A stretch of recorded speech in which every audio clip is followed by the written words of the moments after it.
अहंकारी और क्रूर कंस को अपने काल यानी वृंदावन के वीर योद्धा नन्हे कृष्ण के हाथों मारे जाने का भय सता रहा था। मैं संसार का कोना कोना छान मारूंगा और तुझे ढूंढ निकालूंगा। उसने एक के बाद एक कई भयानक राक्षसों को वृंदावन भेजा।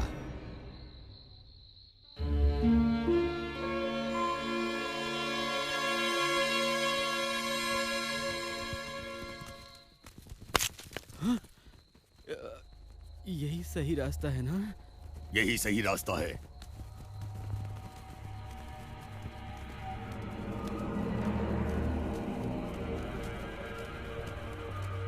तुम गुफा के भीतर जाओ। पर यहाँ तो अग्नि दैत्य रहता है, वो तो मुझे भस्म कर देगा। चुपचाप अंदर जा, नहीं तो उठाकर फेंक दूंगा।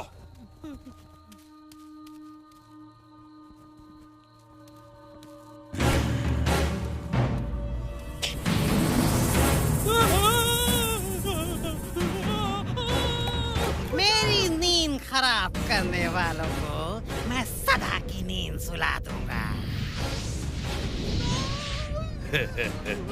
मैंने तुझे गुफा से बाहर आने को विवश कर ही दिया, मूर्ख अग्निदैत्य।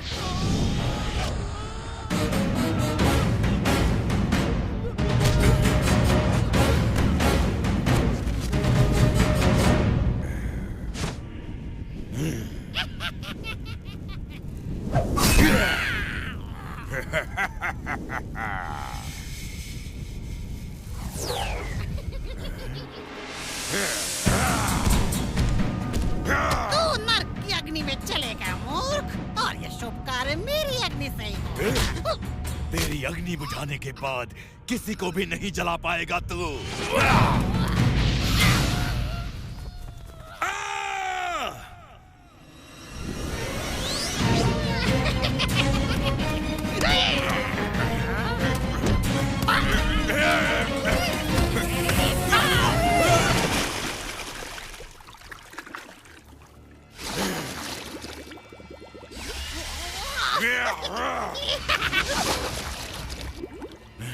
इस बार तू हार गया अग्निदैत्य।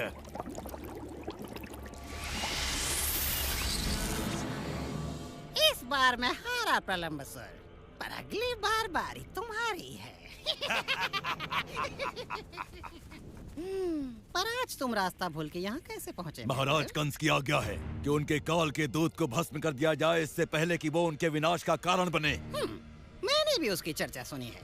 अगर हम दोनों मिल जाएं तो उसे ढूंढकर उसका खात्मा कर सकते हैं। हमें तो पता ही नहीं इतने सारे बच्चों में वो कौन है। सो हमें सभी बच्चों की जान लेनी होगी। ये तो और भी सरल है। धूप में सूख कर वन वैसे भी जलने को तैयार है।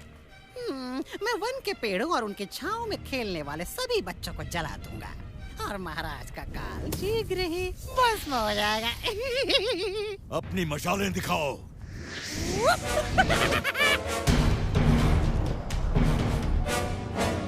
चलो मुंजावन।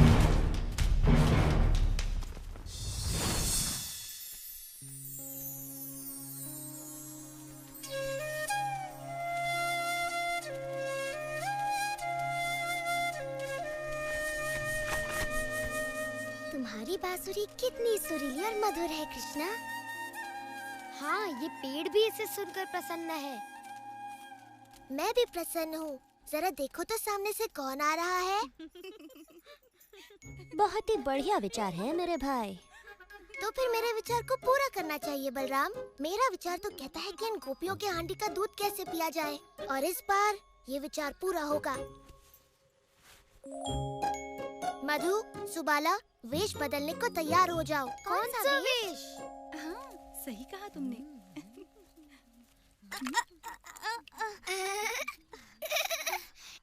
ऐसे तो तुम्हारी मटकी गिर जाएगी विशाखा। वो देखो राधा ने अपनी मटकी कैसे संभाली है। ओह, राधा तो वृंदावन की रानी है, उसका तो सारा काम सही होता है। जल्दी जल्दी चलो, कहीं ऐसा ना हो कि रुको, तुम इन मटकों में क्या छुपा कर ले जा रही हो? वही है जो हम कल लेके जा रहे थे जब तुमने हमें रोका था, और परसों भी, और उससे भी एक दिन पहले। आहा, तो तुम खजाना छुपा कर ले जा रही थी। ये कोई खजाना नहीं है, माखन है, माखन। माखन? ओ, उस पर कर चुकाना पड़ेगा मेरे पेट के लिए, मेरा मतलब मेरे महाराज के लिए। कितनी बार कहा है तुमसे, हम तुम्हें कोई कर नहीं देंगे। तुम भेष बदलकर हमें मूर्ख बनाने का प्रयास ना करो। हमें पता है तुम कौन हो। तुम हमें नहीं जानती। हम हैं महाराज के प्रिय दूत। यदि हमें हमारा कर नहीं मिला, मेरा मतलब राज्य का कर, तो तुम्हें बड़ा दंड भोगना पड़ेगा। हमारी बात भी सुन लो राजदूत जी। अपने राजा जी को बोल दो हम कर अपनी रानी को ही देते हैं। राधा रानी? पर ये कोई रानी नहीं है। जरा देखो तो इसके कपड़े बिल्कुल ग्वालन जैसे। सही बात। देखो ना, उसके सर पर मटकी है, जबकि रानी के सर पर होता है मुकुट।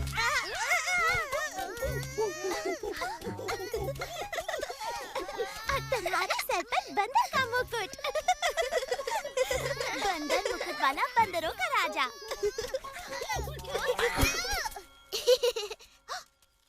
यहाँ क्या हो रहा है? हम कर लेने बाद में आएंगे। अभी हमें कोई जरूरी काम याद आ गया। क्या वो फिर तुमसे कर वसूल कर रहा था? ये लड़का अपनी शरारतें कभी बंद नहीं करेगा। जैसे कोई सच में ही मान लेगा कि वो कर वसूलने वाला है। हर किसी को पता है कि वो हमारा दुलारा नटखट कृष्ण है। सुधा, उसकी शरारतें कभी कम नहीं होंगी और हम हमेशा उसे दुलार कर छोड़ देती हैं। उस नटखट को तो सबक सिखाना ही होगा। पर वो हमारे हाथ आए तब ना। चिंता मत करो, एक बार हम उसको सबक सिखा दें, उसके बाद कृष्णा तुम्हें कभी परेशान नहीं करेगा। क्यों, मेरे हिस्से का कर लाए हो ना? कुछ भी नहीं मिला हमें बलराम। अगर ऐसे ही चलता रहा तो हम सब भूखे मर जाएंगे। चलो, माखन की तृप्ति ना मिली तो क्या हुआ, कृष्ण की बांसुरी तो है।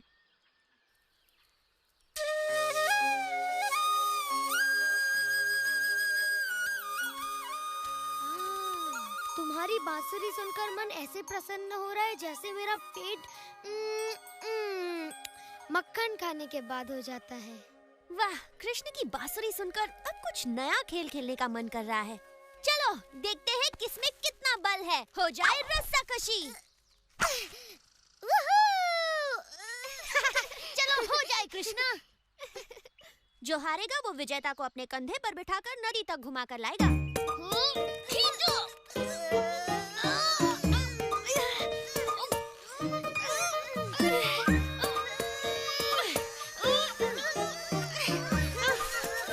तुम लोग बस हारने वाले हो।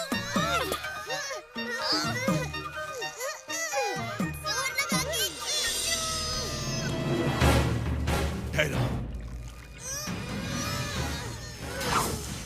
मिल गए बच्चे। अग्निदैत्य बाहर आओ, हमें काम शुरू करना है। इनमें से ही कोई एक वो काल है। मेरा दिल तो धड़क गया।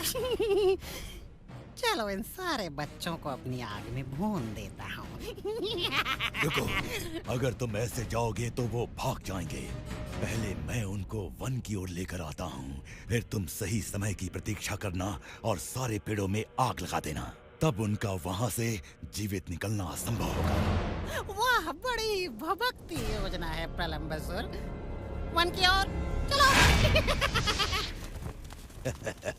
अब मेरे हाथों मरने से तुम्हें कौन बचाएगा?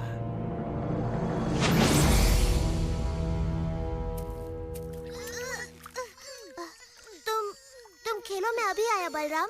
मुझे कुछ आवश्यक काम पूरा करना है। कैसा काम मेरे भाई? अधूरा कर वसूलना है। मगर तुम चले गए तो खेल कैसे होगा? तुम्हारी और एक खिलाड़ी कम हो जाएगा। तुम यहाँ आओ। हाँ तुम, जल्दी। तुम्हारा नाम क्या है? प्रघोष। सुनो प्रघोष, हमें एक खिलाड़ी चाहिए।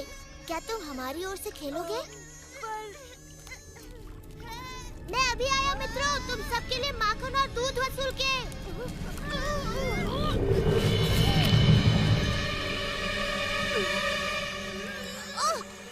मुझे इन बच्चों को पहले वन की ओर भेजना होगा ताकि अग्नि दैत्य अपना कार्य पूरा कर सके।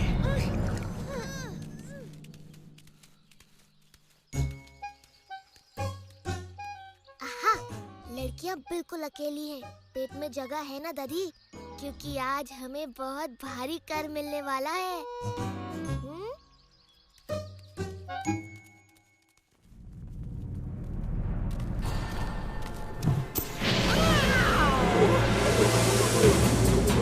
ये जगह बढ़िया है।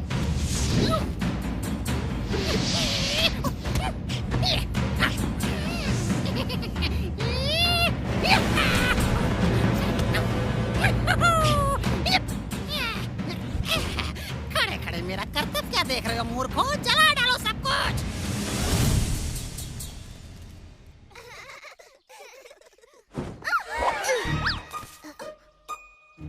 बस बहुत हुआ। आज तुम्हें कर चुकाना ही पड़ेगा। या तो सीधी तरह कर चुकाओ या फिर महाराज के इस विशेष दूत के गुस्से का शिकार बनो।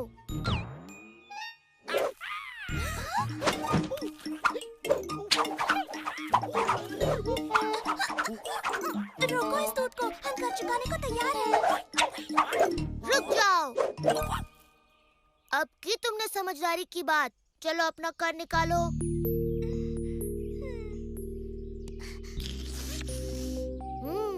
वृंदावन के महाराज खुश होंगे, बहुत खुश।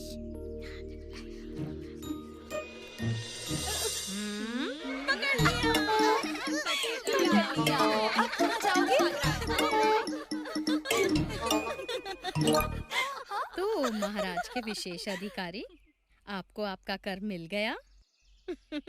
अब हम अपना कर वसूल करेंगे और यशोदा को बताएंगे कि कृष्णा बेचारी लड़कियों का सारा दूध माखन लूट लेता है। उसे बड़ा गर्व होगा कि उसका सपूत कृष्णा अब गायें चराना छोड़कर महाराज का विशेष अधिकारी बनकर कर वसूलता है। रुको, मैया को मत बताना, वो मुझ पर गुस्सा करेंगी। गुस्सा तो वो करेंगी ही। छोड़ो, मुझे जाने दो। आज के बाद मैं वेश बदलकर किसी को तंग नहीं करूँगा। उसकी जरूरत नहीं पड़ेगी, क्योंकि हम तुम्हें सिखाएंगी कि दूध मक्खन ले जाने के लिए कैसे वस्त्र पहनने चाहिए। क्या कहती हो चंद्रिका? हाँ, ये तो आवश्यक है। चलो चलो शुरू करो। वो लोग थक गए हैं। जोर से खींचो मित्रों। हम जीत गए। चलो आ जाओ नदी तक हमें अपनी सवारी कराने। चलो, खड़े रहकर मेरा मुंह मत देखो। चलो चलो, सवारी कराओ, घुमा कर लाओ। मैं किसी को सवारी नहीं कराऊंगा। मेरी सवारी करेगा केवल बलराम।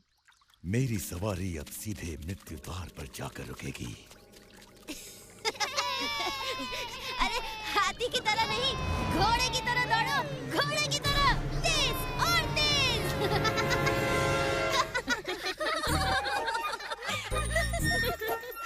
अब देखो, लग रहा है ना बिल्कुल गोपी। यशोदा को कोई इसका ये रूप दिखाओ। ओ, मुझे जाने दो। पर तू तो बड़ा सुंदर लग रहा है। बिल्कुल यशोदा की सुंदर सी बिटिया लग रहा है ये। शायद मेरा पुत्र सुबाला तुमसे विवाह कर ले, तब तो तुम मेरी भी पुत्री बन जाओगे। मैं वचन देता हूँ, आज के बाद मैं कोई शरारत नहीं करूँगा, सच्ची। हाँ हाँ, चले जाना। ये कर दो, लेते जाओ। तुम्हारा मन भर गया? इस तरह मुझे लज्जित करके तुम सब प्रसन्न हो गए ना? अब तो मैं जा सकता हूँ। जाने से पहले हमें नृत्य नहीं दिखाओगे? चलो दधी, बाजा बजाओ।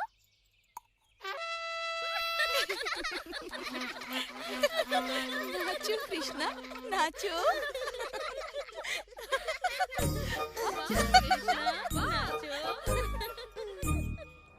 ठहरो, ठहरो, ठहरो।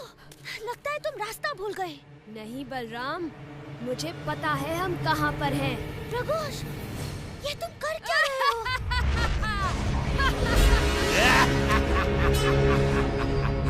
अच्छा, तो तुम मुझे मारना चाहते हो, हाँ? और तुम्हारे सभी मित्रों को भी। अग्नि दैत्य शीघ्र ही उन सबको राख बना डालेगा। तो ये बात है। अच्छा, तो देखते हैं कौन पहुंचता है मृत्यु के द्वार तक। अवश्य देखते हैं।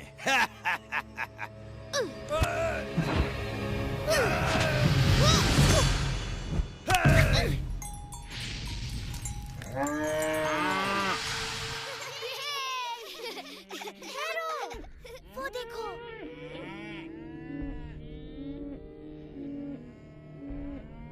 हमारी गाय खतरे में है।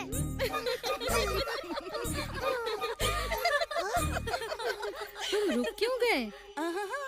अभी तुमने अपना पूरा कर नहीं चुकाया।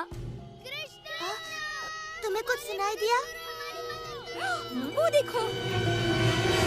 मेरी प्यारी माताओं, तुम्हारे पुत्र वन में हैं और उन्हें मेरी सहायता की आवश्यकता है। मुझे जाना ही होगा।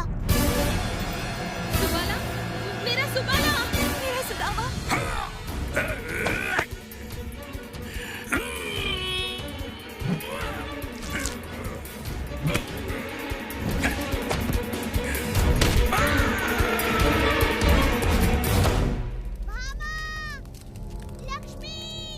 हमारी गाय कहाँ है? वो वन में गई थी ताज़ी हरी घास चरने। हमें उनकी रखवाली करनी चाहिए थी, ना कि कर वसूली।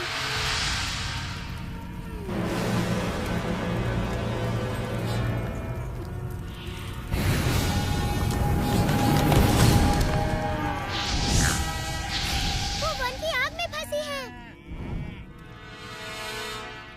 गाय भयभीत है। मैं उन्हें वापस बुलाता हूँ।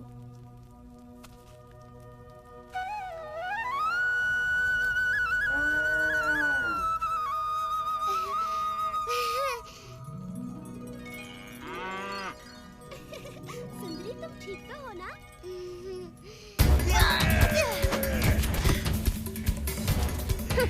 अब होगा इसका काम तमाम।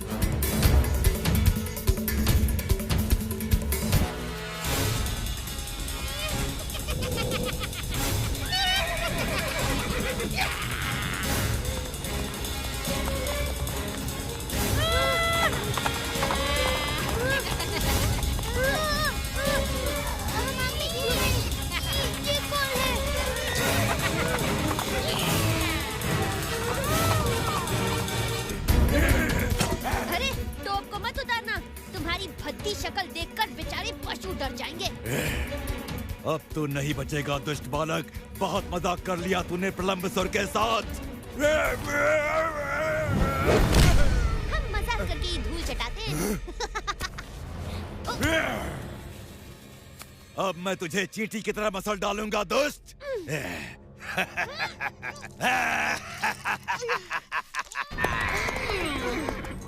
वहाँ प्रलंबसुर तेरे भाई की चटनी बना रहा है और यहाँ मैं तुझे और तेरे दोस्तों को भून डालूंगा ताकि महाराज कंस को कोई भय न रहे। ओ कृष्णा, हमारी रक्षा करो। डरो मत मित्रों, मेरे रहते तुम्हारा बाल भी बांका नहीं होगा। अब मेरी बात सुनो। तुम घास पर लेट जाओ और मन में सोचो कि सुबह की ठंडी ठंडी हवा तुम्हें छू रही है। क्या हुआ बच्चे? अपने मित्रों की आंखों के सामने जलने में शर्म आ रही है क्या? ओह, इतना मत हंसो अग्नि दैत्य। मैं नहीं चाहता कि मेरे मित्र तुम्हारी दुर्गति होते देखें।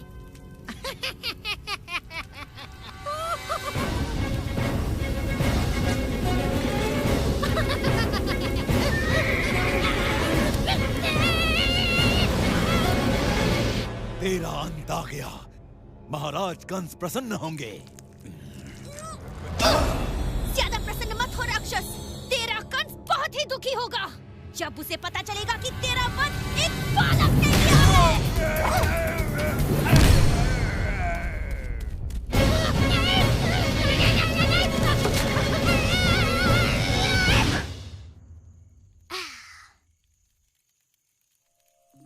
उठने का समय हो गया।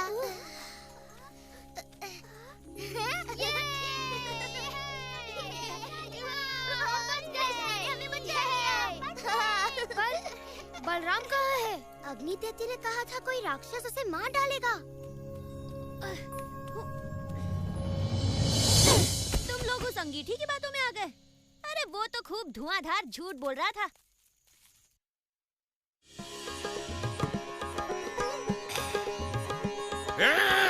बंद करो ये हल्ला गुल्ला, मेरे सर में पीड़ा होने लगी है। मुझे थोड़ा सोमरस पिलाओ। क्षमा कीजिएगा महाराज, पर प्रलंबसुर मारा गया। क्या मारा गया? जी महाराज, ठीक तरह से पता नहीं, किंतु समाचार है कि उसका संहार आपके कालदूत के ही हाथों हुआ है। आकाशवाणी सत्य थी। यदि मैंने उसे नहीं मारा तो वो मेरा काल बन जाएगा। कोई तो होगा जो उस बालक को मार सके इससे पहले कि वो मेरा काल बने। मेरे पास एक उपाय है महाराज। अरिस्तासुर नामक एक बड़ा ही शक्तिशाली दैत्य है जो अपने सींगों से बड़े बड़े पर्वतों को जड़ से उखाड़ फेंकता है। हाँ, वो सच में बड़ा शक्तिशाली है। यदि मेरे काल का कोई काल बन सकता है तो वो है अरिस्तासुर। उसे तुरंत बुलाया जाए, शीघ्र।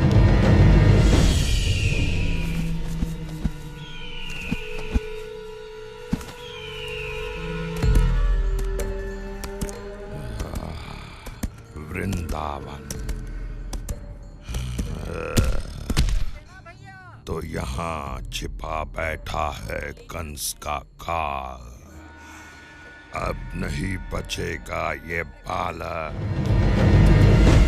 ये सारी पुष्पमालाएं इस वर्ष की सूर्य पूजा को और भी अधिक सुंदर बना देंगी। और मैं इस बार सूर्य पूजा के लिए सबसे सुंदर वस्त्र पहन कर आऊंगी। अब तुम दोनों बातें बनाना बंद करो, नहीं तो हमारा कार्य ही पूरा नहीं होगा।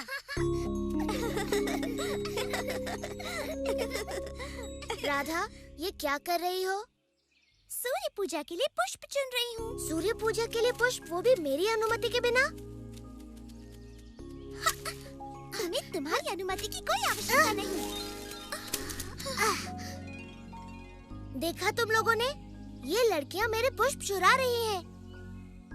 तुम इस वन के मालिक कब से हो गए? तुमने कभी कोई बीज नहीं रोपा, कभी किसी वृक्ष को पानी नहीं दिया। तुम कुसुम वन की शोभा बिगाड़ रहे हो, गायों और अपने बिगड़ैल साथियों के साथ।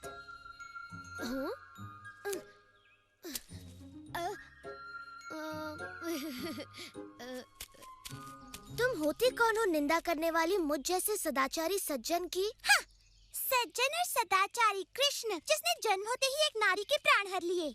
पूतना एक दुष्ट राक्षसी थी जो कृष्णा को मारने आई थी और बचपन में सबके घरों से माखन चुराकर अपनी मैया से कितनी सरलता से झूठ बोलता था। हाँ, बड़ा स्वादिष्ट होता था वो। और जब ये थोड़ा बड़ा हुआ तो स्नान करती बेचारी गोपियों के वस्त्र चुराने में भी इसे लज्जा नहीं आई। हंस लो निर्लज्जों, तो ऐसा सज्जन और सदाचारी है तुम्हारा मित्र कृष्ण। बोल लिया तुमने, अब मेरी बात। इनसे लड़कर और अधिक अपमानित होना पड़ेगा कृष्णा। कृष्णा माखन चोर, कृष्णा माखन चोर, कृष्णा माखन चोर, कृष्णा माखन चोर। आजकल मेरी सज्जनता का कोई महत्व ही नहीं रह गया। चलो गायों को किसी और स्थान पर ले जाए।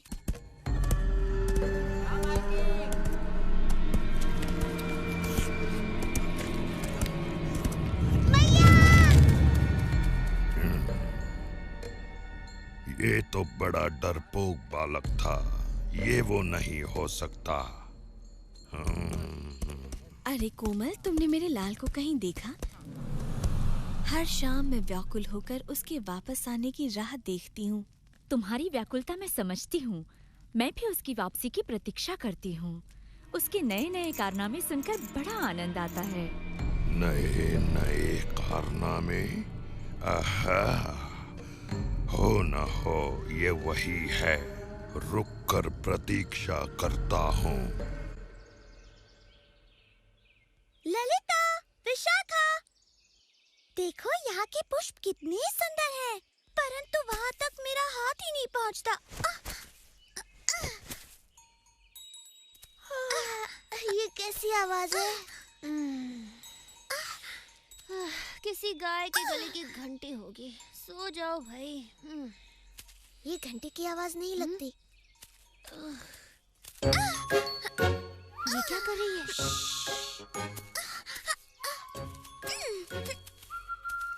क्या करने का विचार है तुम्हारा? राधा से अपने अपमान का बदला। हमें और पुष्प चाहिए राधा। चिंता न करो, मैं कोशिश कर रही हूँ। ये डाल तो झुक गई। लगता है ईश्वर मुझ पर प्रसन्न है।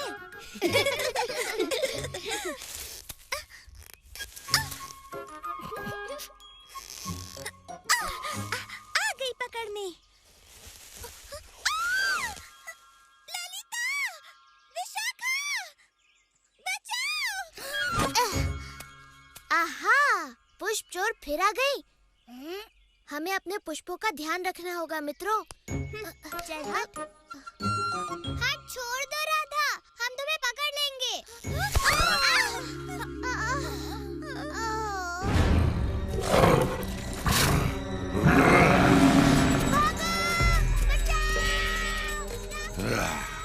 इनमें से कोई नहीं, परंतु यदि कंस का काल इतना पराक्रमी है जितना कि मैंने सुना है, तो अपने गांव को विपत्ति में देख दौड़ा चला आएगा।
कृष्णा, यदि तुम नहीं गए तो मैया यशोदा बड़ी चिंतित होंगी। मैं अपने पुष्पों की रक्षा करूंगा, चाहे पूरी रात खड़े रहना पड़े। ओह, तुम इतने हठी क्यों हो कृष्ण? हमें ये पुष्प मालाएं सूर्य पूजा के लिए चाहिए। ये सोचना मेरा काम नहीं। अब ये पुष्प केवल भगवान विष्णु के लिए है। ये किसकी आवाज थी? ऐसा लगा कि कोई राक्षस है।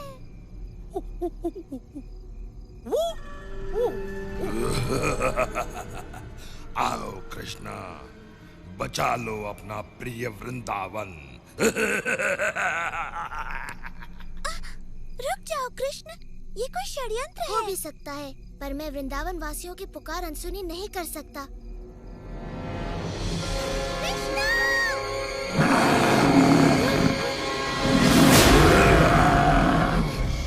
ये दुष्ट सांड अवश्य ही कोई राक्षस है। तुमने उसे क्रोधित कर दिया है।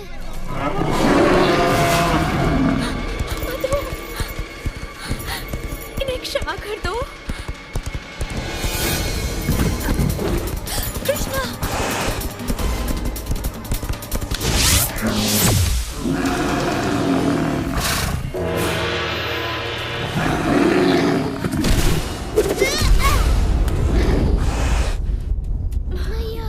डरो मत सुबाला, ये तो बस एक साधारण सी गाय है। कहो तो वन में इसे भी घास चराने ले जाओ। मजाक बहुत हो गया बालक।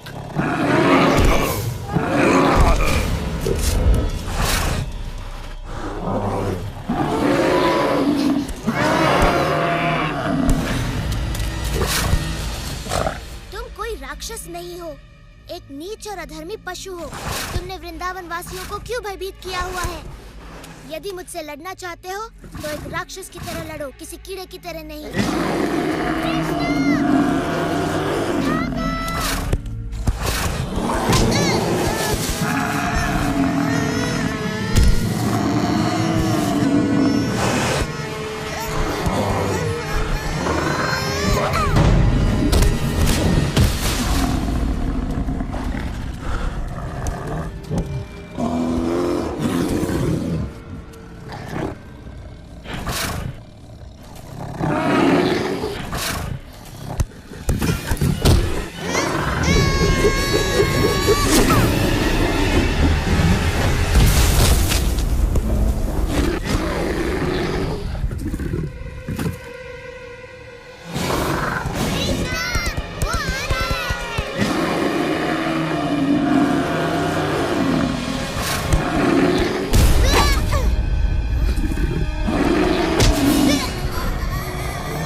मेरे प्रिय कृष्णा।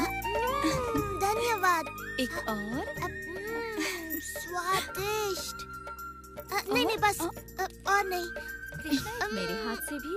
अच्छा बस एक और। आप लोग भी खाइए ना।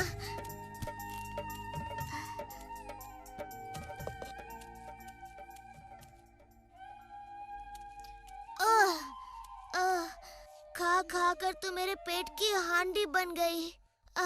अब थोड़ा विश्राम हो जाए। अब मुझे लड्डू चाहिए। वाह मेरे भाई, आज तो तुमने अपने कारनामों में एक और नया कारनामा जोड़ दिया। तुम्हारा मतलब है अपने पापों की सूची में एक और पाप? तो अब हमारे सदाचारी कृष्ण ने एक सांड को भी मार डाला है। वो कोई साधारण सांड नहीं था, बल्कि एक राक्षस था, वो भी सांड के वेश में। ओ कृष्ण, चाहे जो हो, वो था तो गौ जाति का ही ना। अब तुम्हें गौ हत्या का पाप लगेगा। ठीक है, मैं कल यमुना में स्नान कर पाप धो लूंगा। उससे कुछ नहीं होने वाला। ललिता सही कहती है, ये घोर पाप है और इसे धोने के लिए तुम्हें संसार की सारी पवित्र नदियों में स्नान करना ही पड़ेगा।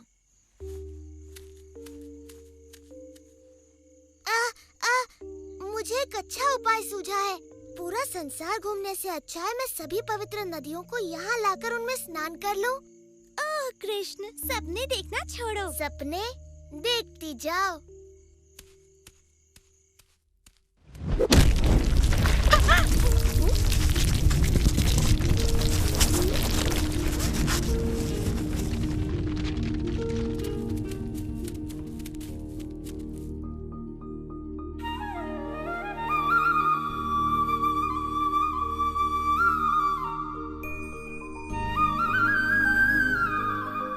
मैं हूँ गंगा, पर्वतों के राजा, हिमवान की पुत्री।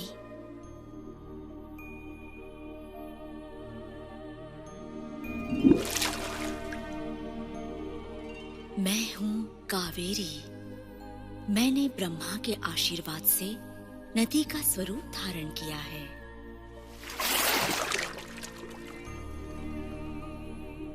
मैं गोदावरी हूँ।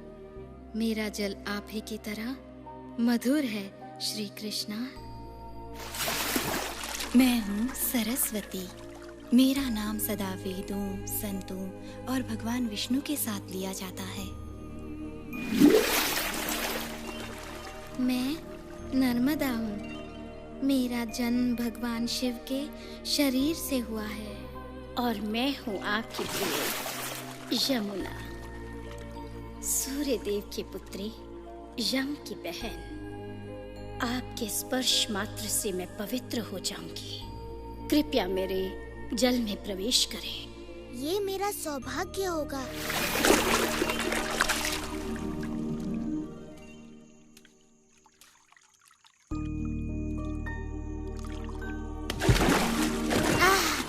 इस सरोवर का नाम होगा श्याम कुंड।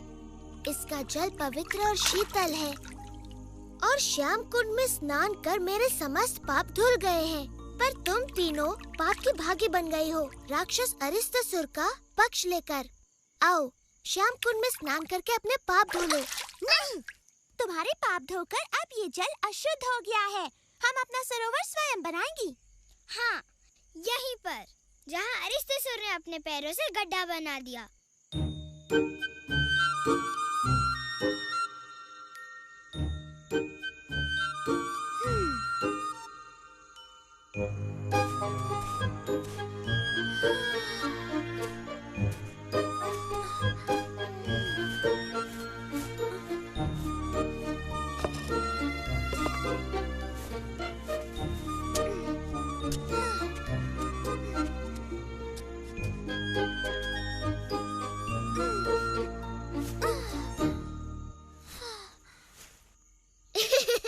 बड़ा सुंदर गड्ढा खोदा है तुमने राधा, पर इसमें जल तो दिख नहीं रहा। जल भी आएगा। यदि वर्षा की प्रतीक्षा कर रही हो तो फिर भूल ही जाओ। मेघ का एक छोटा सा टुकड़ा तो तुम तीनों ने निश्चय कर लिया है कि तुम्हें मेरा अशुद्ध जल नहीं चाहिए? नहीं, बिल्कुल नहीं। हम मानसी गंगा से अपना शुद्ध जल लाएंगी।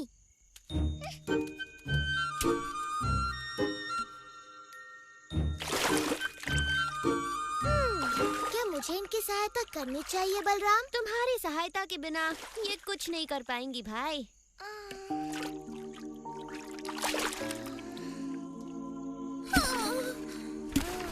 ये असंभव है। ऐसे तो सरोवर बनने में पूरा जीवन लग जाएगा।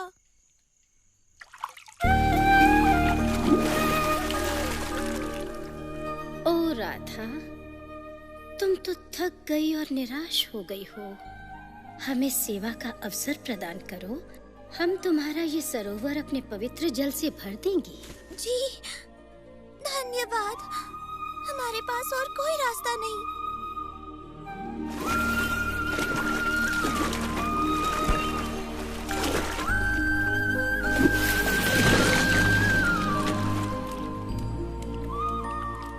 तुम्हारा सरोवर राधा कुंड तो मेरे सरोवर से भी कहीं अधिक सुंदर है।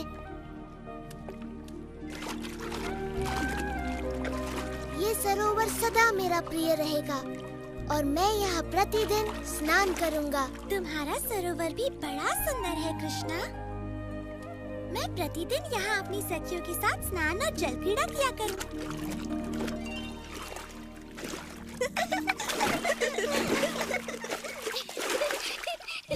प्रलंबासुर और अरिष्टासुर के वध के समाचार ने पहले से ही भयभीत कंस को और भी डरा दिया। सभी असुर इस प्रयास में प्राणों से हाथ धो बैठे। तुम्हें क्यों लगता है कि तुम मेरे काल को मारने में सफल हो गए?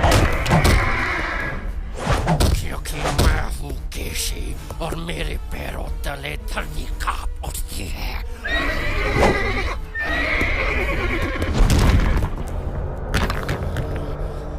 मैं आपके काल को ढूंढ निकालूंगा महाराज कंस, और उसे अपने पैरों तले रोन डालूंगा।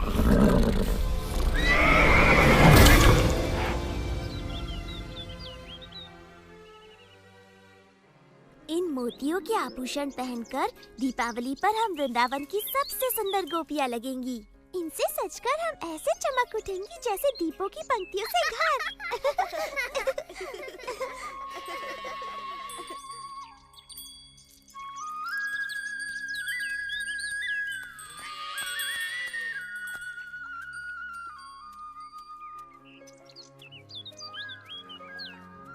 तुमने देखा ये लड़कियाँ मुझे किस प्रकार अनदेखा कर रही हैं बलराम? तुम्हारे सुंदर रूप के चकाचौंध में अंधी है मेरे भाई, तभी अनदेखा कर रही हैं। वो तो है ही, पर मेरे विचार से वो नहीं चाहती मैं उनके मोतियों के आभूषण देखूं जो वो दीपावली के लिए बना रही हैं।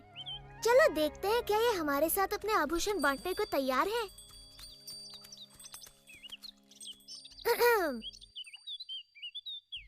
तुम्हारे काम में बाधा डालने के लिए क्षमा चाहता हूँ गोपियों, किंतु मैं अपने आप को रोक नहीं पाया। तुम्हारे आभूषणों की सुंदरता मुझे यहाँ खींच लाई।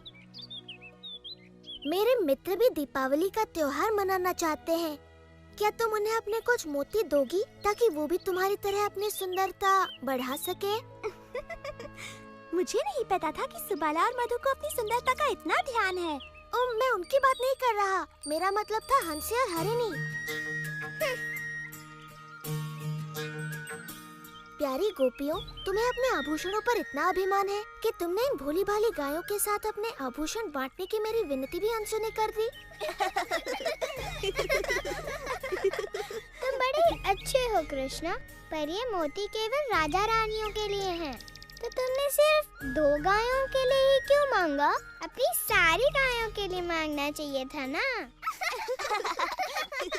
मुझे तुम्हारे सारे मोती नहीं चाहिए ललिता, बस मेरी 2 सबसे प्रिय गायों के सींगों को सजाने के लिए थोड़े से। माफ कर दो कृष्णा, पर मेरे पास तुम्हारी गायों को देने के लिए एक भी मोती नहीं है।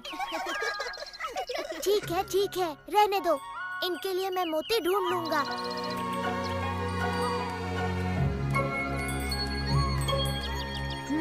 उन्होंने मना कर दिया। हाँ? ना तो गायों के लिए कोई सम्मान है, ना मेरे लिए। एक बार मैं इनकी बुद्धि ठिकाने लगा दूं, तब समझ में आएगा। मोतियों का वृक्ष मोतियों का कोई वृक्ष नहीं होता कृष्ण। विश्वास करो मैया, यदि तुम मुझे मोती दोगी तो उन्हें बोकर मैं इतने मोती उगाऊंगा कि हम अपनी सारी गायों को दीपावली पर मोतियों से सजाएंगे। ओ मेरे नन्हे कृष्ण, मोती फलों की तरह नहीं उगते, वो बनते हैं सुदूर समंदर की सीपियों में। प्यारी मैया, मुझे थोड़े से मोती दे दो ना।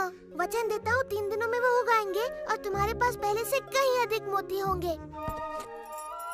मैं तुम्हें कभी भी ना नहीं कह सकती मेरे दुलारे कृष्णा। मेरी प्यारी मैया, धन्यवाद।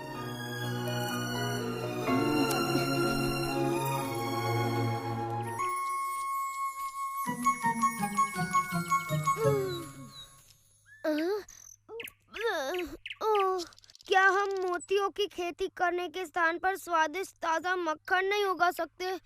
मूर्खों की तरह बात न करो मधु, मक्खन पेड़ पर नहीं लगता, तुम्हारे पेट पर लगता है। तुमने समाचार सुना रहा था? वृंदावन में सभी एक नए किसान की चर्चा कर रहे हैं। अच्छा, वो जो मोतियों की खेती कर रहा है। तुम मेरे कंगन बोकर मेरे लिए नए कंगन उगा दो ना कृष्ण। एक बार मेरे खेत में मोतियों की फसल आ जाने दो, फिर देखते हैं कि कौन किस पर हंसता है। कृष्णा, क्या हम लड्डुओं की भी खेती कर सकते हैं? नहीं मधु, पर तुम्हारे विचार से एक योजना सूझी है। तुम्हारे और सुबाला के लिए एक काम है।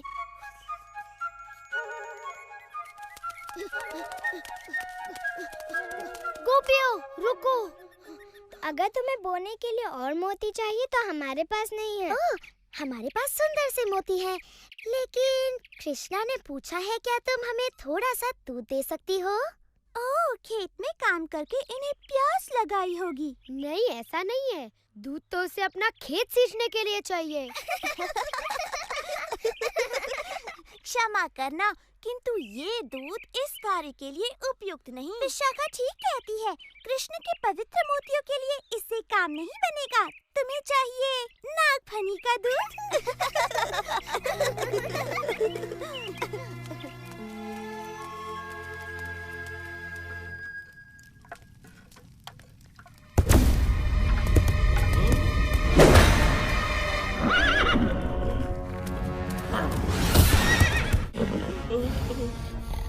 वो दिखने में कैसा था? उसके बालों में मोर पंख लगा हुआ था, वो पीली धोती पहने हुए था और वो बांसुरी बजाता था।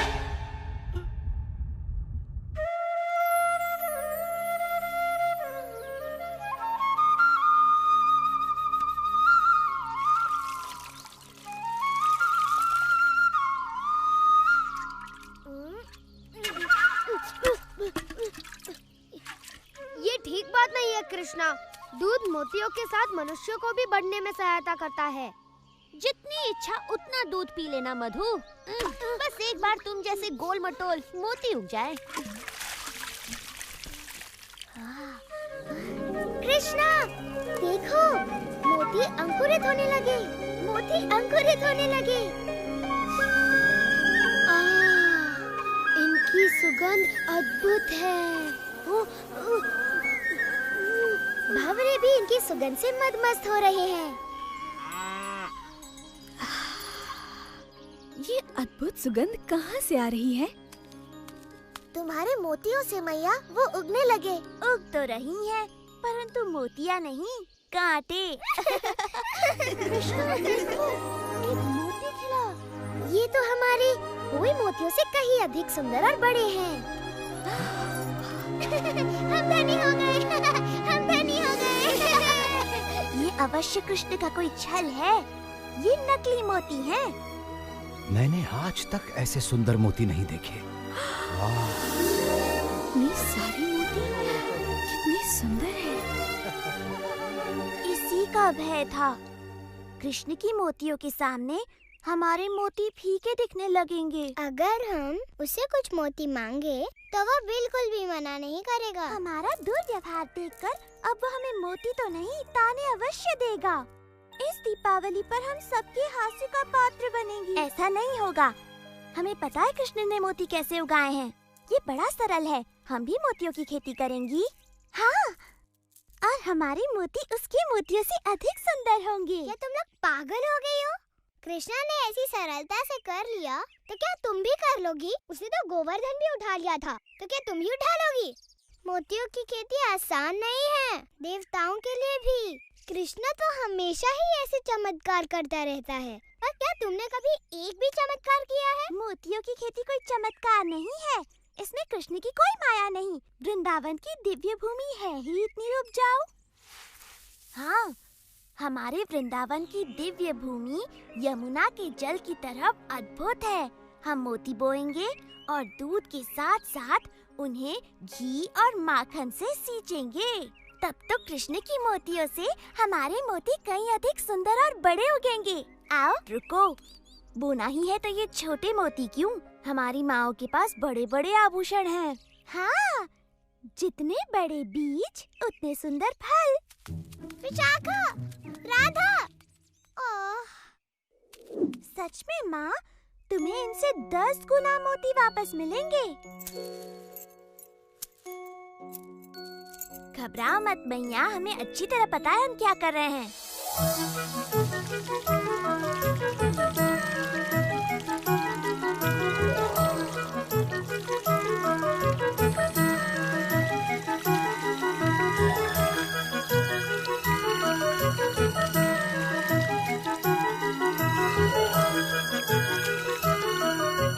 मूर्ख लड़कियाँ, कितने दिनों से लगी हुई हैं। उग रही है तो केवल जंगली घास। किंतु जितने मक्खन और घी से उन्हें सींचा जा रहा है, ये घास बड़ी स्वादिष्ट हो गई होगी। ये तो बड़ी गड़बड़ है। तुम चाहते हो कि उनके भी मोती उगे? नहीं, मैं चाहता हूँ वो घी मक्खन को बर्बाद न करके उनका सदुपयोग करे। कृष्णा, मेरे सच्चे मित्र, क्या मुझे कुछ देर के लिए तुम्हारी धोती, बांसुरी और मोरपंख मिलेंगे? ओह, तुम बड़े चतुर हो मधु। मेरे विचार से लड़कियां एक थके हारे मोतियों के किसान के साथ अपना घी माखन अवश्य बांटेंगी।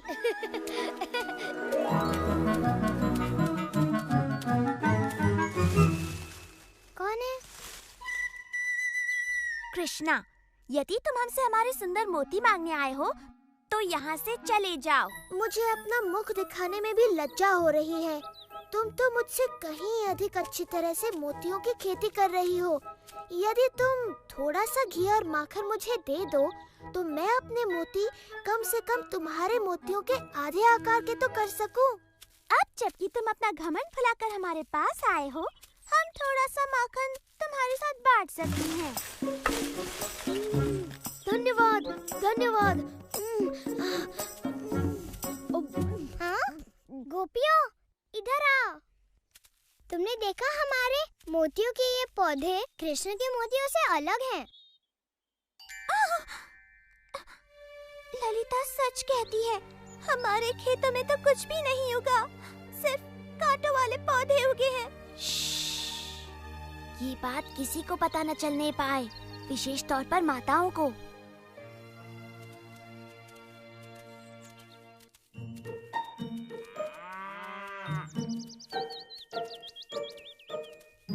हार्दिक शुभकामनाएं।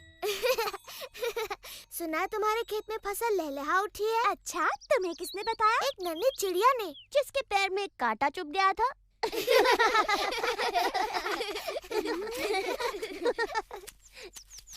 चलो मित्रों, त्योहार के लिए अपनी गायों को सजाया जाए।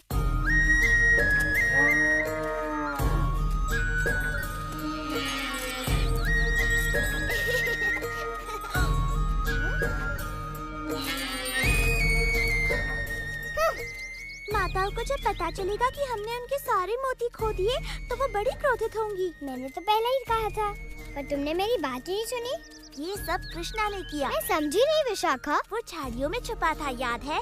उसी ने अपने साथियों के साथ मिलकर हमारे पौधे उखाड़कर उनके जगह कटीले पौधे लगा दिए होंगे। इस बार उसने उत्पात की सीमा लांघ दी है। मैं मैया यशोदा को बताऊंगी। क्या बताओगी राधा? कि कृष्णा ने इतने सुंदर सुंदर मोती उगाए कि उससे सुंदर मोती उगाने के लिए तुमने अपनी माँ के मोती भी खो दिए। ललिता ठीक कहती है, कृष्ण ने हमें छला हो या हमने स्वयं को छला हो, हमारी परिस्थिति वही है। हमारे पास एक भी मोती नहीं है। यदि हमारी माताओं को पता चला तो वे हमें कभी क्षमा नहीं करेंगी। परंतु वृंदावन में मोती मिलना इतना सरल नहीं है। हम कहाँ से लाएंगे? हमारे पास और कोई चारा नहीं। हमें कृष्ण से पूछना चाहिए कि क्या वो अपने कुछ मोती हमें बेचेगा।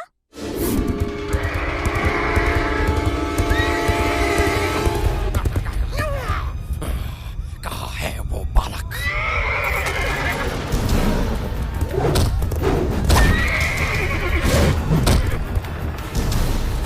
कहाँ है वो पीली धोती वाला बालक जिसके पास बांसुरी और मोर पंख भी है? मैं उसका सर्वनाश कर दूंगा।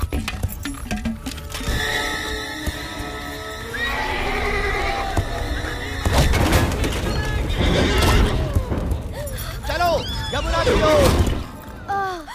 इतना सारा माखन और घी खाकर तो मेरा पेट भर गया। लगता नहीं कि मैं महीने भर तक और कुछ खाऊंगा।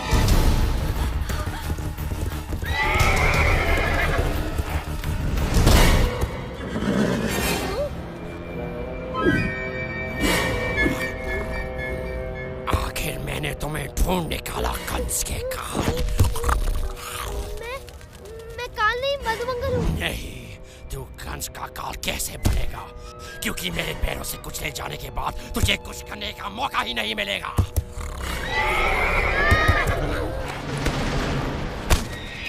तुम जिसे ढूंढ रहे हो वो मैं हूँ।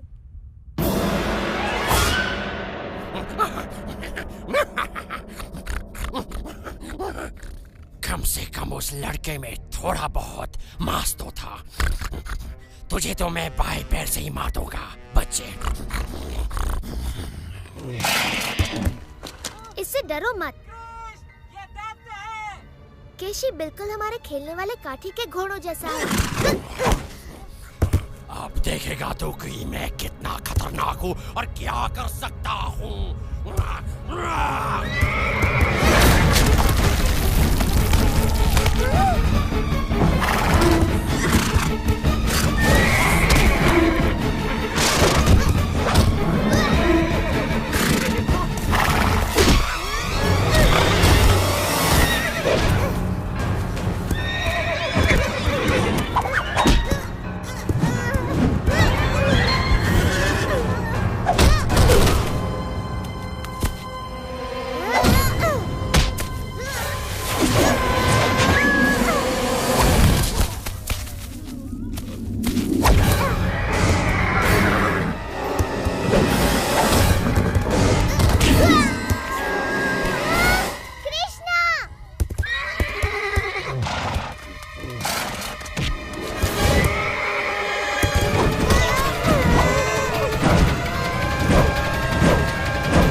मैंने इसे मारा?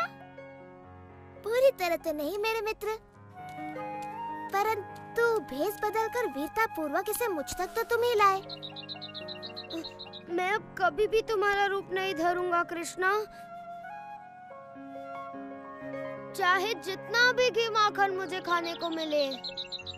बहुत सही कहा मधु, ये राय दुरुस्त है।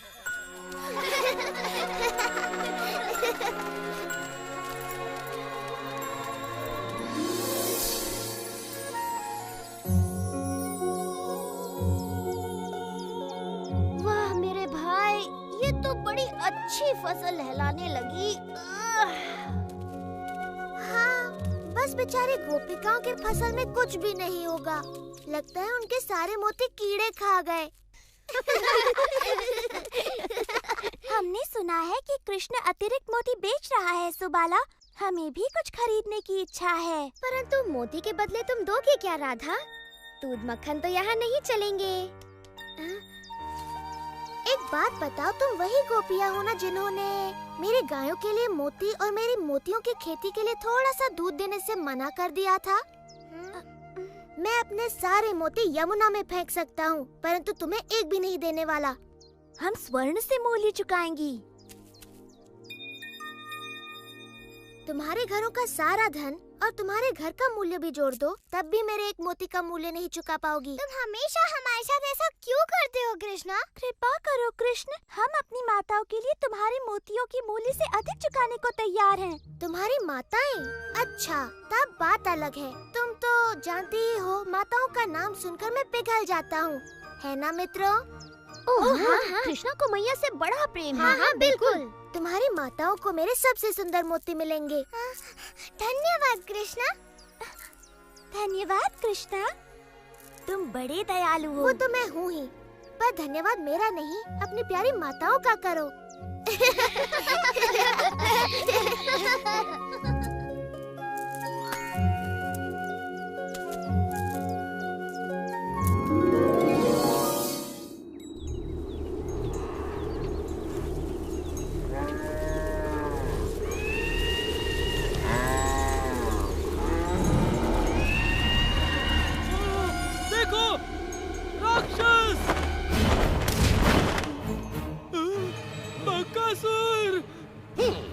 मुझे बड़ी भूख लगी है और मुझे गर्मा गर्म खाना चाहिए।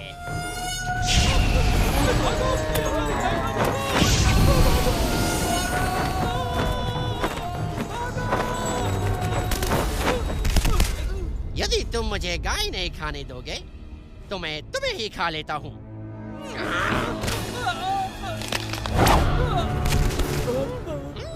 मेरे भोजन में बाधा डालने का साहस किसने किया? बकासुर, मैं तुम्हारे भोजन में बाधा डालने नहीं, बल्कि उसे और भी स्वादिष्ट बनाने आया हूँ।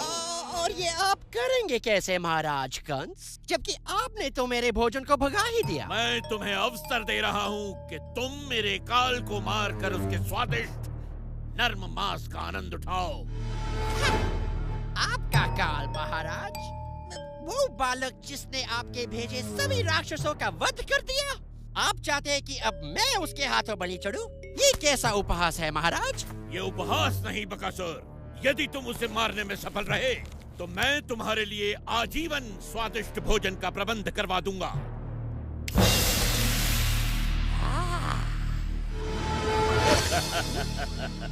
मेरे काल को काल तक पहुंचाओ बकासुर, फिर इस भोजन का आनंद उठाओ। ठीक है, मुझे आपका यह प्रस्ताव स्वीकार है। आपका काल आज सूर्यास्त से पहले मारा जाएगा।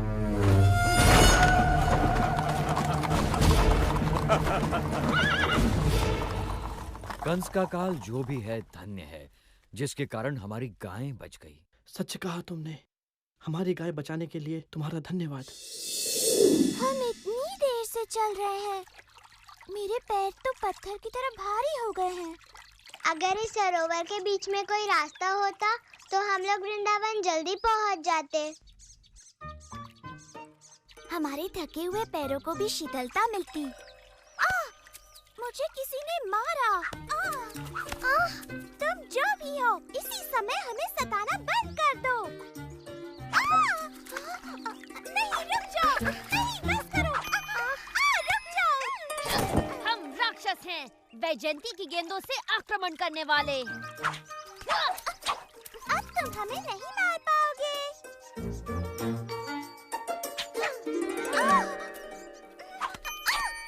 तुम फिर से गलत हो राधा। मेरा लक्ष्य नहीं चूकेगा, क्योंकि मैं पिछले जन्म में राम था और सभी जानते हैं कि मैं कमाल का धनुर्धर था।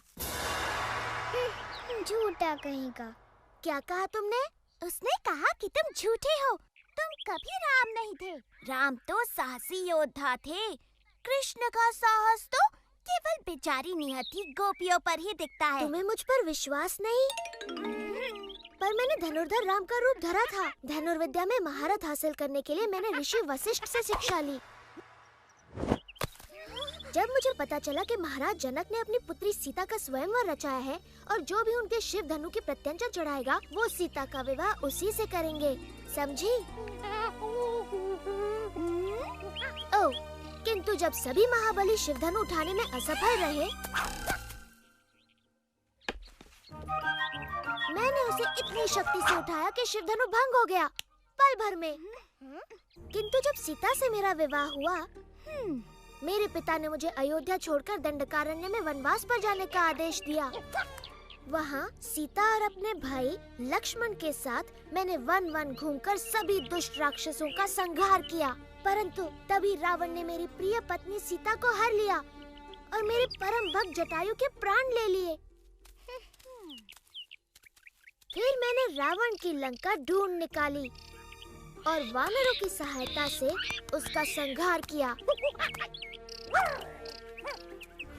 और फिर अपने नगर अयोध्या लौटकर वहाँ का राज संभाला। हम सभी को रामायण पता है कृष्ण, और उस कहानी में तुम कहीं नहीं थे। मेरी बात मानो, मैं अब भी वनों में भटकता हूँ, किंतु मेरे हाथों में अब धनुष नहीं, ये बांसुरी होती है और तीनों लोगों को अपने बाणों से भयभीत करने के स्थान पर अपनी बांसुरी के तान से समस्त प्राणी जगत को मोहित होने पर विवश करता हूँ।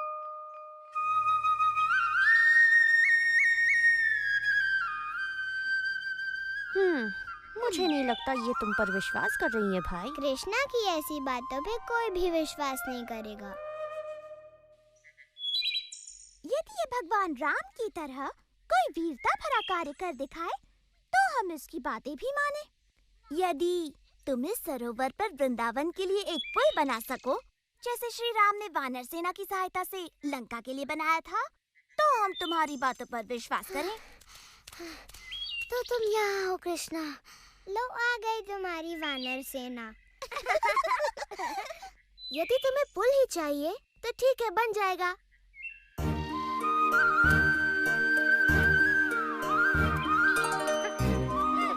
मेरे विचार से ये कार्य अकेला दधिलोभा नहीं कर पाएगा।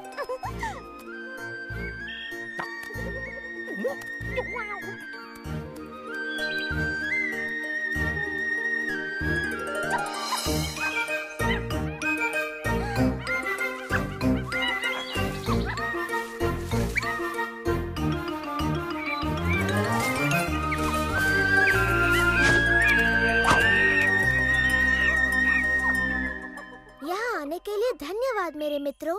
मुझे फिर से तुम्हारी सहायता की आवश्यकता है।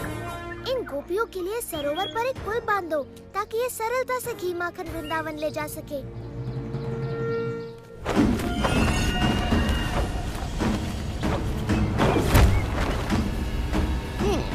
लगता है महाराज कंस का काल कहीं पास ही है।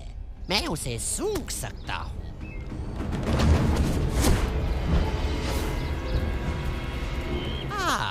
ये रहा। मुझे विश्वास है कि महाराज इसी बालक की बात कर रहे हैं।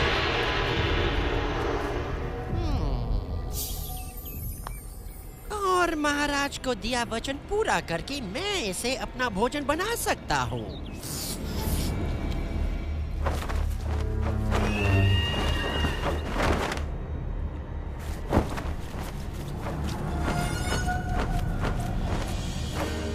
बकासुर ने कृष्ण को ढूंढ निकाला।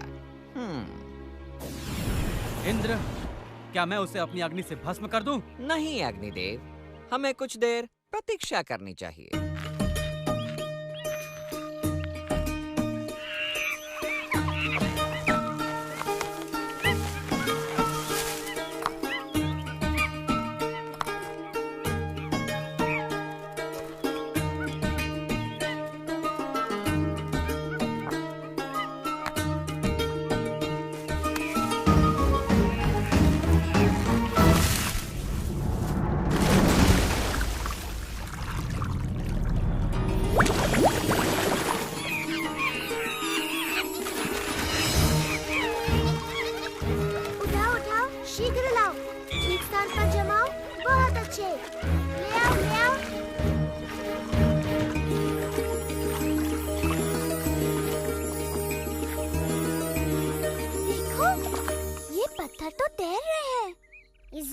कृष्णा की माया है। पत्थर तो नहीं तैरते, ये जरूर नकली होंगे।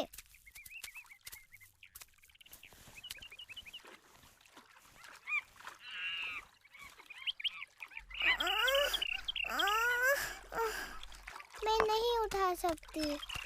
नहीं, कृष्ण ऐसा चमत्कार बिल्कुल नहीं कर सकता। जरूर यहाँ के सारे पत्थर तैरते होंगे।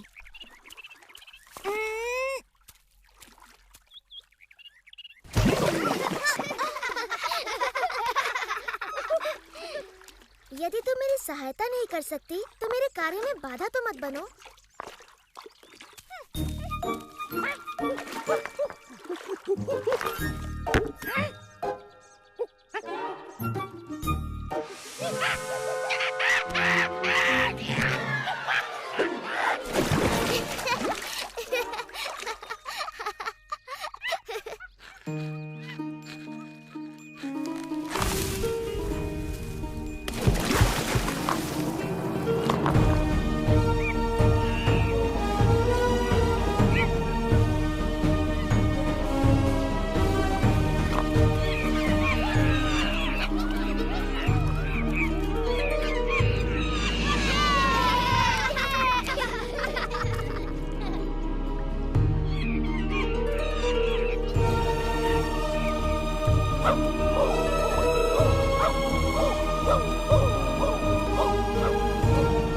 तुमने कर दिखाया मेरे भाई। कृष्ण के सिवा ऐसा सुंदर पुल कोई नहीं बना सकता। कृष्णा भगवान राम जैसे ही महान है। मैं अभी नहीं मानती कि तुम पूर्व जन्म में श्री राम थे। हाँ, सच में तुम खुद ही वानरों की तरह नटखट हो कृष्ण, इसलिए वो तुम्हारा कहना मानते हैं। राधा, ललिता, अपने मटके उठाओ, हमें घर जाना है।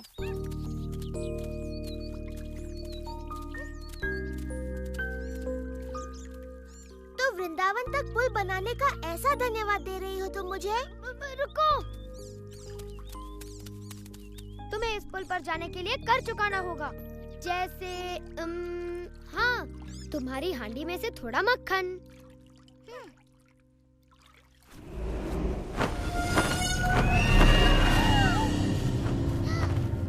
कृष्णा, देखो, वो राक्षस है, वो हम सबको खा जाएगा।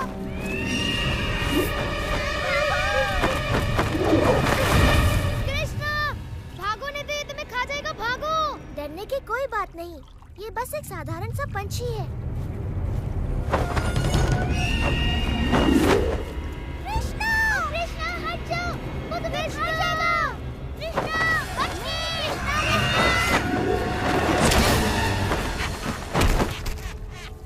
कृष्णा,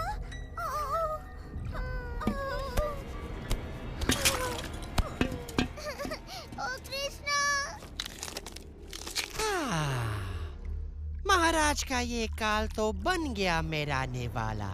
अब जीवन भर मुझे भोजन की कोई चिंता नहीं। इस राक्षस ने ये क्या किया? हमें बिना विलंब किए इस दुष्ट का संहार करके कृष्ण की रक्षा करनी होगी। ऐरावत!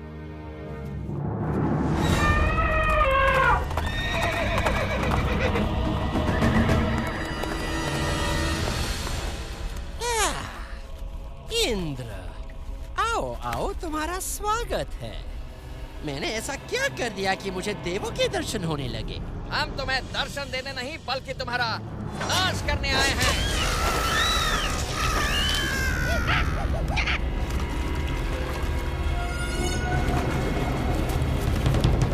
तुम्हारे किसी भी शस्त्र का मुझ पर कोई असर नहीं होगा इंद्र। मेरा ब्रह्मदंड तुम्हारा अंत कर देगा बकासुर।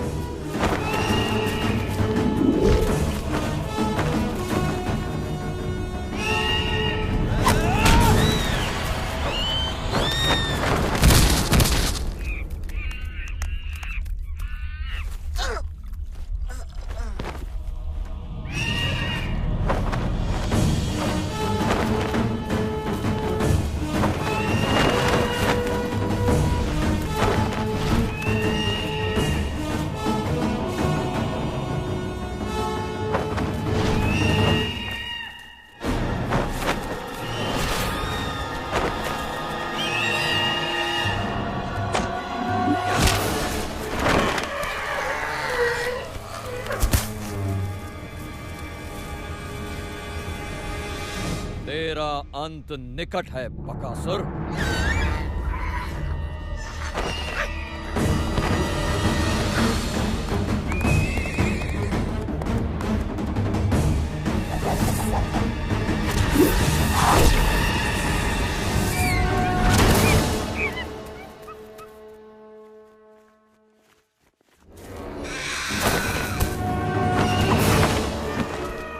इनके प्रहारों से बच गया बकासुर, परंतु मेरी अग्नि से नहीं बच पाएगा तू।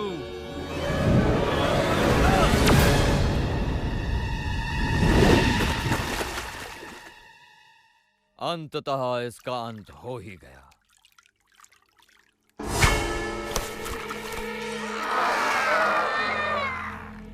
लगता है ये बकासुर अमर है। अब तो हम सिर्फ कृष्ण की वापसी की प्रार्थना ही कर सकते हैं। भाग जाओ दुष्टों, मुझे कोई नहीं मार सकता, कोई नहीं।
अब सब कुछ ठीक हो गया है मित्रों, तुम आंखें खोल सकते हो।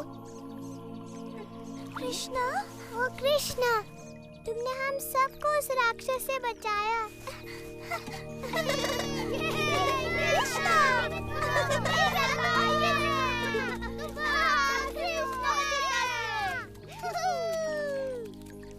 मैं ठीक हूँ, सच में। इतना चकित होने की कोई आवश्यकता नहीं। चलो पुल पर से होकर वृंदावन चलते हैं।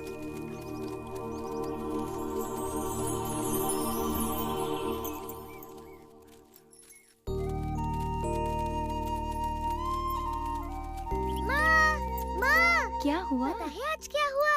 तुम्हें बताऊंगा तो विश्वास नहीं करोगी। बकासुर ने कृष्णा को मारने की चेष्टा की। ऐसा कुछ नहीं हुआ ना? सच में बकासुर ने एक पक्षी का रूप लिया था जो इतना बड़ा, और उसकी चोंच ताल वृक्ष जितनी बड़ी थी, बहुत बड़ी चोंच। परंतु वो कृष्णा की शक्ति का बिल्कुल सामना नहीं कर पाया।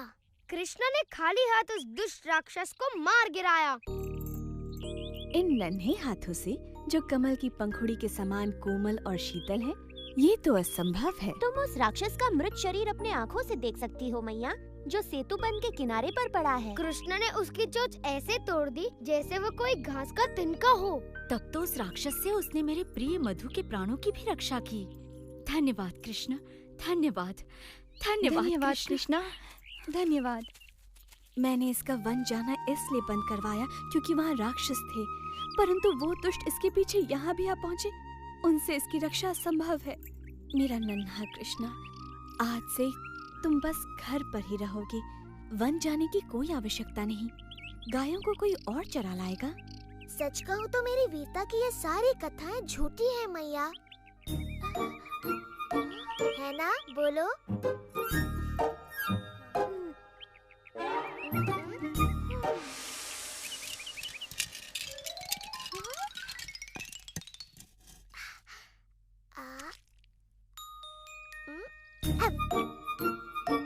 तुम्हें नहीं लगता कि ये पिछले जन्म में भगवान राम था? और इस तरह नन्हे कृष्ण ने एक वीर योद्धा होने का कर्तव्य निभाते हुए भयानक दैत्यों से अपने प्रिय साथियों और वृंदावन की रक्षा की और अपने अदम्य साहस से सभी के हृदयों को जीत लिया।